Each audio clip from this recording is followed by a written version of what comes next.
Bom dia, pessoal. Prazer estar aqui com vocês. Queria trazer, né, esse assunto que para a gente foi bem importante. Há um ano atrás a gente conversava assim, fazia palestras em alguns lugares e aqui a gente colocava uma foto de alguém na Síria, né? A gente colocava. Agora a gente já tem fotos brasileiras para colocar aqui. São todas fotos que a gente acompanhou muito bem, né, nas jornadas de junho. E isso traz essa percepção, acho que de muitos de nós, de que a política não serve mais aquilo que é o nosso objetivo, né? A gente se organiza como sociedade para que as coisas possam funcionar melhor, né? Que a gente possa ter aí tem coisas que a gente só pode consumir coletivamente, né? E essas coisas são, por exemplo, segurança, por exemplo, saneamento, por exemplo, próprio sistema de saúde, né? Isso é impossível que a gente possa ter individualmente com sucesso. Então, é muito bom a gente poder estar em sociedade, poder desenvolver ações que nos fortaleçam dessa forma. Eu acho que hoje a gente tem uma percepção de que essa nossa organização, né, que aí se consubstancia nos governos, poderia estar sendo muito mais, poderia estar oferecendo para a gente muito mais. E a gente tem um palpite sobre por que a gente tem essa insatisfação nesse momento. Aqui eu não sei se vocês vão conseguir ler tão bem, mas eu trouxe para mostrar alguns números, né, no Brasil, quais são os profissionais mais valorizados, né? Então lá em cima a gente tem com 90 e tantos % os bombeiros, né, são os mais valorizados. Depois professores, né, isso é bom aqui para o nosso caso, paramédicos, pilotos, farmacêuticos, arquitetos. A gente vem descendo, né, aqui no meio, fazendeiros, artesãos, vendedores de varejo. Aqui, já com 50%, a gente tem pastores e padres, atletas, funcionários públicos estão ali com menos de 50% um pouco, apresentadores de TV também, profissionais do setor bancário. Daqui com um pouco mais de 40, a gente tem os policiais, advogados com 40, agentes de seguro tão mal, eu não sei se vocês conhecem algum agente de seguro, não estão muito bem. E aí prefeitos com 14% e políticos em geral com 6%. Então isso é um retrato, esse grupo faz isso no mundo inteiro, né? E eles sempre atualizam isso. Esse é um número só, meu acaso, que eu trouxe para trazer, né, para exemplificar isso que a gente está fazendo, mas esse número não tem mudado, a gente vem acompanhando isso, né, mas não muda, realmente a gente não gosta dos políticos, né. Então, a internet, né, a percepção de que a internet muda tudo no nosso jeito de ser, né, o assunto que está mais, todo mundo falando hoje, são os aplicativos de táxi, né.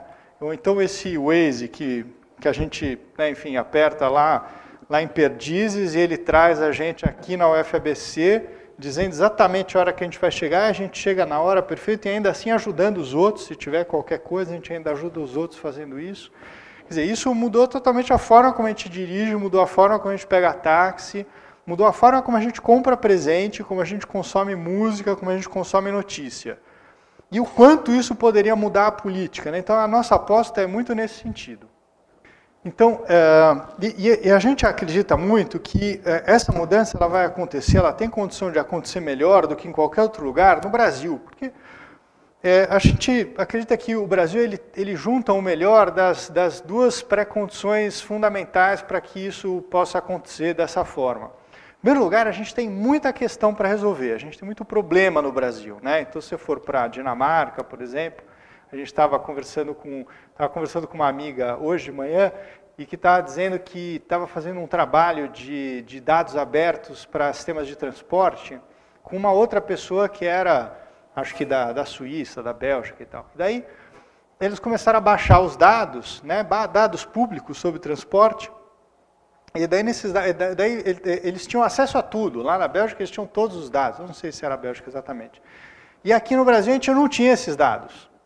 Difícil, né? Puxava, tentava, tinha um pouco aqui, um pouco ali e tal. E daí ela perguntou para a amiga, né? Falou, pô, mas por que você está fazendo esse trabalho aqui se vocês têm tudo já pronto lá, né? Aí a amiga dela disse que não, a gente precisa se preocupar muito, porque, sabe, a gente está com um problema lá, que as empresas de transporte público elas não estão falando para a gente quais são os valores da remuneração dos CEOs das empresas de transporte. Então, quer dizer, isso tem tudo a ver, claro, é muito importante que a gente possa fazer, mas assim, eu acho que não está no topo da nossa prioridade saber qual é a remuneração dos dirigentes das empresas de transporte público. A gente quer que o ônibus passe, né? Que seja bom, né? Que seja confortável, né? Que não seja caro, enfim. Então, a gente está em outro lugar. Então, quer dizer, o Brasil tem muita coisa para a gente poder resolver e, ao mesmo tempo, o Brasil tem muita capacidade. Então, aqui a gente vê, por exemplo, a gente vê o trabalho sensacional que foi apresentado aqui antes, quer dizer, isso está acontecendo no Brasil, isso é uma tecnologia de ponta sendo desenvolvida, a gente tem muita gente boa no Brasil, e a gente também tem muito interesse, a gente é muito aberto, a gente é muito permeável ao que é digital, que é eletrônico, que é rede social, a gente gosta disso, a gente gosta de se relacionar e tudo mais. Então, mais do que em qualquer outro lugar, que também são lugares onde a democracia já está muito mais consolidada, a nossa democracia está em processo de consolidação, é como a gente considera, o Brasil talvez seja o lugar onde isso vai acontecer. E onde a gente quer chegar, a gente tem a percepção de que se a gente puder chegar em 1% da população, isso é um número mágico, obviamente, mas a gente imagina que 1% da população é o que a gente precisa para que a gente desencadeie uma ação epidêmica em direção a esse novo jeito de lidar com a política e com tudo mais, né? Quer dizer, uma política que seja feita a partir das diferentes vozes que a gente tem, né? Quer dizer, hoje um político não ele não precisa mais ter boas ideias e dizer, já sei, vou fazer uma pesquisa de mercado e vou descobrir o que as pessoas estão querendo, daí eu vou fazer e depois eu vejo na eleição se o pessoal gostou mesmo daquilo que eu fiz. Hoje a gente tem Facebook, tem, claro, nossa própria plataforma digital, mas a gente tem Twitter, a gente tem diversas formas de raspar esses dados, ler esses dados e entender o que a população de fato está pedindo, está querendo que seja feito, né? Tem plataformas de petição pública e tudo mais, então tudo isso permitiria que os políticos hoje pudessem conhecer muito mais e melhor e com detalhe exatamente o que eles precisam fazer para serem bons representantes de todo mundo que eles estão ali, né, eventualmente representando. Então, a gente imagina que chegar em 1% seria o número necessário para que a gente pudesse aí mudar para esse novo paradigma.